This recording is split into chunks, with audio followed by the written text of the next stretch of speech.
Hello everyone, welcome to Prime Tech Automotive YouTube channel. In today's video, I'm going to talk about very important facts when buying a used car. This is very important for someone's first car and also anyone when buying a used car. Thank you all for tuning in and your support. Please don't forget to like and share my videos and hit the like button, share my videos, hit the subscribe button. Thanks again for your support. So I have this 2006 Mitsubishi Outlander here. So there are most important facts I'm talking about this video. So keep in touch, watch the video until the end. So what I would do first when you go to buy a used car, so I would just walk around the car and see whether the paint condition, the lights, the car condition, so make sure everything looks okay. So that's the first thing I would do. Just go around the car and check the car condition. So checking the vehicle history is another important fact. So make sure there is a vehicle history book which is in the car.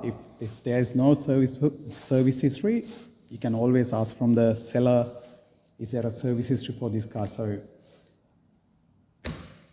that's one of the main thing. So from that, you can read the service history and you can say, look, all right, this car has a good service history. You can assume at least this car being serviced regularly. That's one of the important fact. And also obtain a vehicle history report using the vehicle identification number. So in Australia, you can do a PPSR test. I will put the link in the comments and the description below.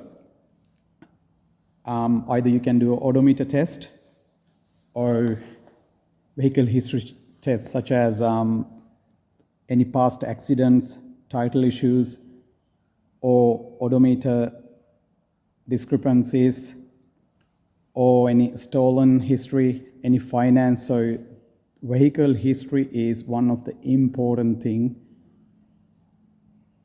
If you have a clear title of the car, you're out of trouble. But if you buy a car with the finance or any stolen history or any other frauds in the car, then you will end up with buying a very problematic car. So guys, make sure to check the vehicle history of the car. That's main important step. So the other thing I would do, if you don't know about cars much, so I always get trusted mechanic to inspect the car. So the mechanic can inspect the car thoroughly to check for any mechanical issues such as engine problems, transmission issues, suspension problems, or leaks. So you maybe spend some money to inspect the car, but I would say in the overall result, you won't be disappointed because you're paying some money to buy a car and then you can stay out of trouble. So, but if you don't have a mechanic to inspect the car, so there are basic things that you can check when you buy a car. So I would highly suggest this thing.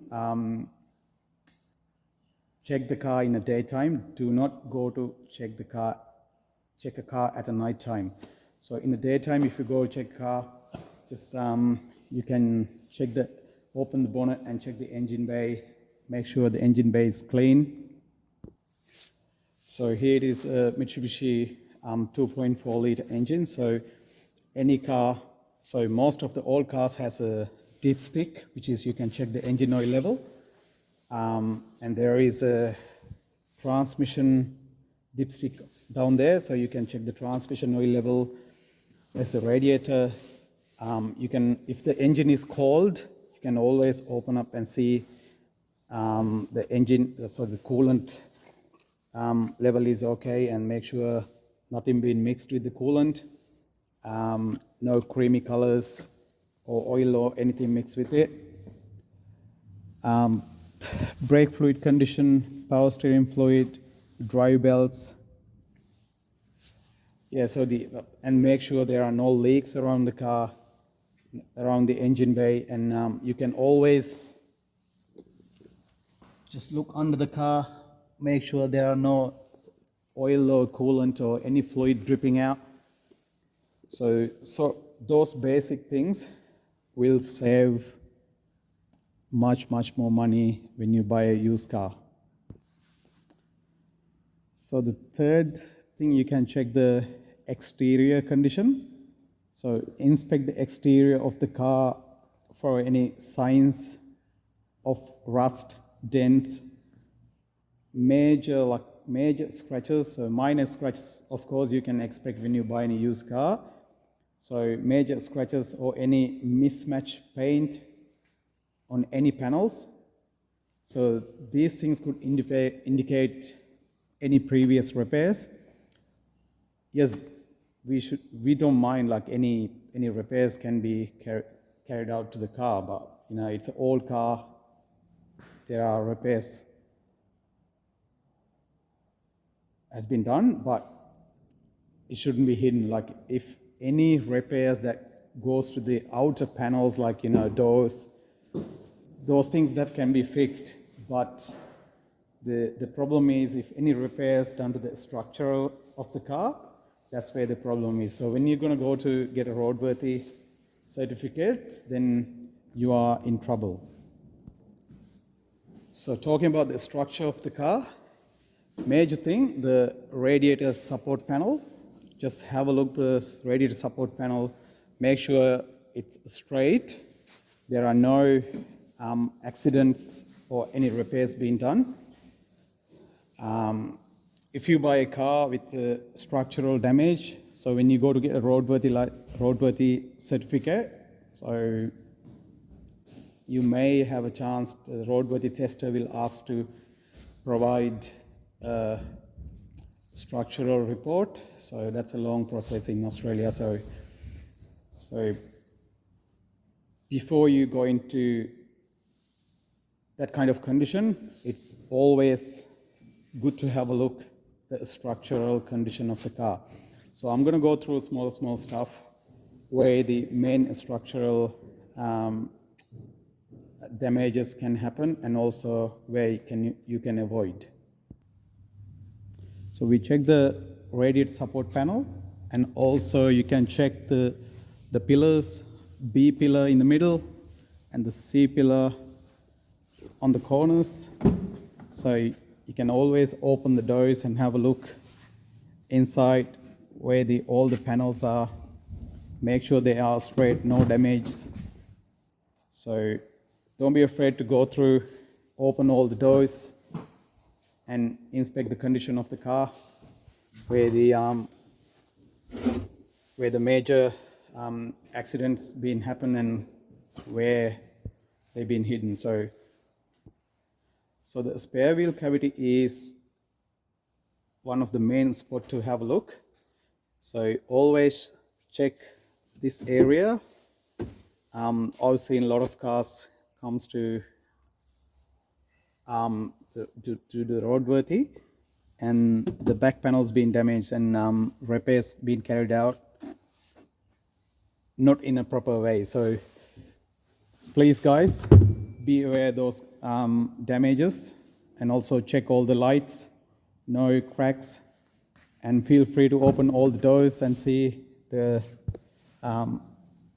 as I mentioned before, check all the conditions, check all the panels, anything, make sure there are no damage. And the next step, you can check the interior condition, make sure the condition looks good, no wear and tear on the seats, Make sure the seat belts, all the lights, air conditioning, heater, air vents, just confirm everything looks good and everything functionally, or features like all the lights, especially the air conditioner, radio, and the power windows. So check the power windows as well, guys. If the manual windows, of course, you can wind up and down and check it, but the power windows, make sure all four windows works okay. So once we go through exterior, interior condition and the check panels, everything, I would start the engine and just confirming the engine sounds okay.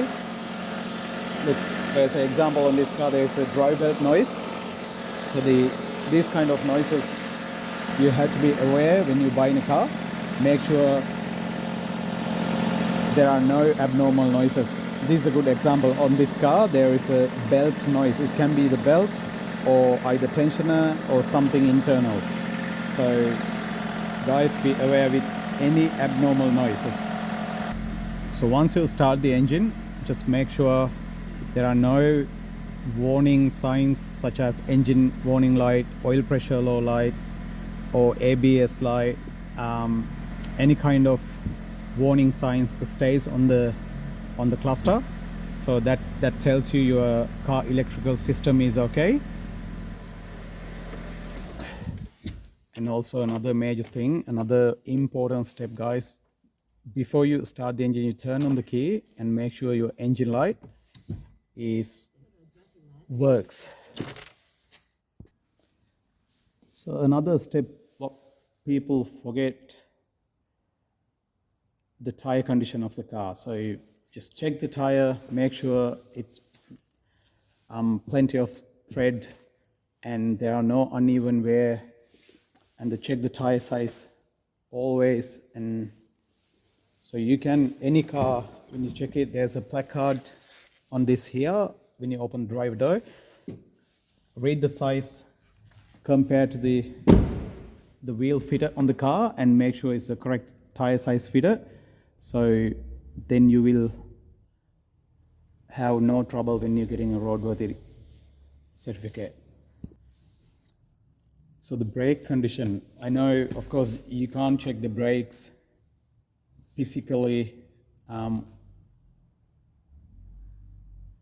when the wheels are fitted, but you can have a look the brake rotors. There are no scratches, there are no scoring marks, there are no hot spots. And also what you can do, you can test drive the car and make sure the brakes are responsive and not making any unusual noises.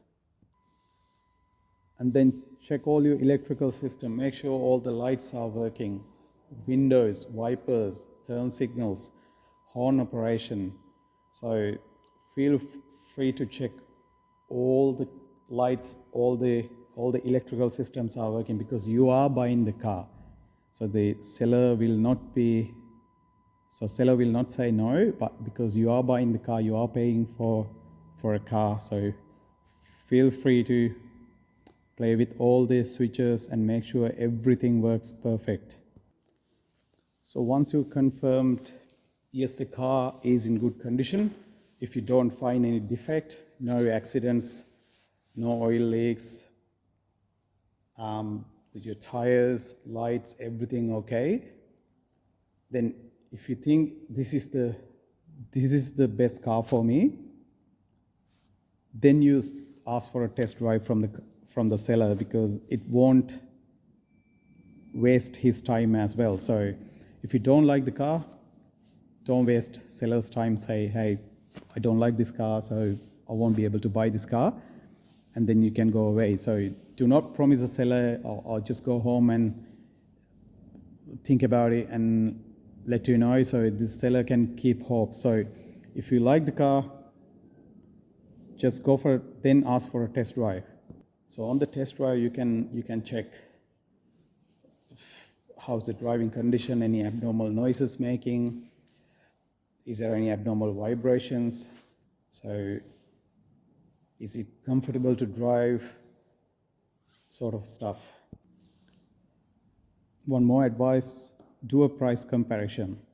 So research the market value of the specific make, model, year, and the condition of the car to ensure you are getting a fair price. So that's another important step. If you feel like the advertised price is a little bit higher, so then you can come to a negotiation at the last point. So one more thing you can do, if you find any issues during your inspection, use them as a leverage to negotiate the price, for ask the seller to fix the problems before finalizing the purchase.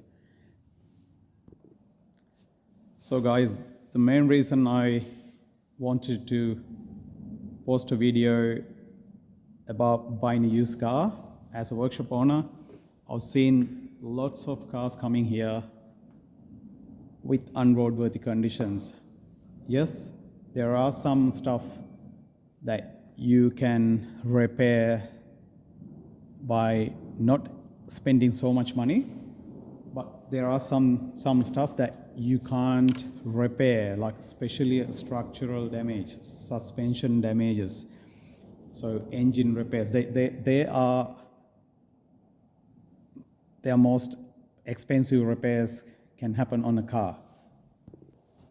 Guys, so I would say by thoroughly checking these aspects of a used car, you can make more informed decision and potentially avoid purchasing a vehicle with hidden problems. So I won't say every car in the market are bad, but there are some. So don't get caught. Just think twice when you buy a second-hand car. Inspect properly, hire a mechanic. There are so many mechanics. There are mobile mechanics that go to the places and inspect the cars for you. It's worth it. Or if the seller likes to bring a car to a workshop, you can always take it to your mechanic, and if you are trusting him, he can inspect the car for you. So